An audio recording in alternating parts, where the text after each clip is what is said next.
Today we are discussing a topic that is familiar with many of us, video games. The big developers in this industry are making $187 billion worldwide. In the United Kingdom, we are talking about $8 billion.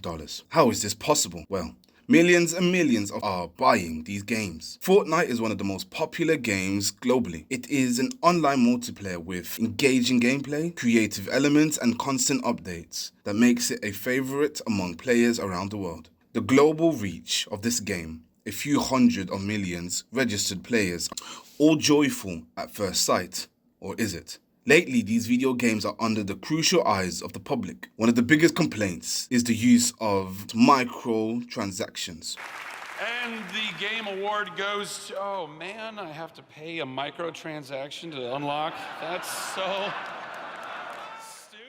A widely used monetization strategy in the gaming industry, allowing players to purchase in-game items, content, or advantages with real money. What is the deal with this, you may ask? Well, it is about pay-to-win tactics, where the more you pay towards your advantages, more advantages in the game you can have. Gambling encouragement via virtual currency, social influence among your peers. This can be described by some as manufactured discontent, where games are purposely designed to encourage purchasing these sorts of items. The vulnerable players in this instance are the kids. Some have problems with the parents. Complaints after complaints. It doesn't end. Who better to ask this, none other than parents of video game players? Hello Jackie, thank you for having us here today. Why do you think we are seeing more microtransactions in games today compared to before?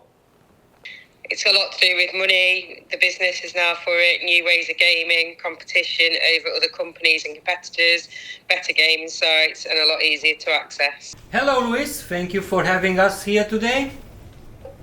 You're welcome. You're welcome. Do you believe kids feel that they need to take part in these monetary practices?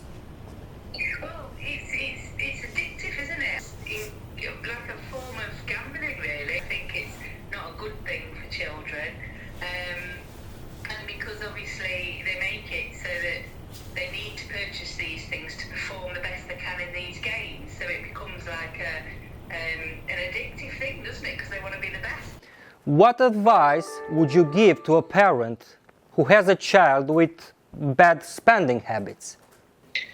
Speak to your child about financial issues, using money, making sure that you've got parental controls on your gaming tech, social media, lock-in, passwords, payment protection on any cards or accounts that you've got, and just the general safeguards to put into place to support the young person. We have the parents' opinion now. Now it is time to see what the real situation is from the point of view of the players. Hello, yesterday we had the parents here, now we have the heavy players. Hello guys. Morning.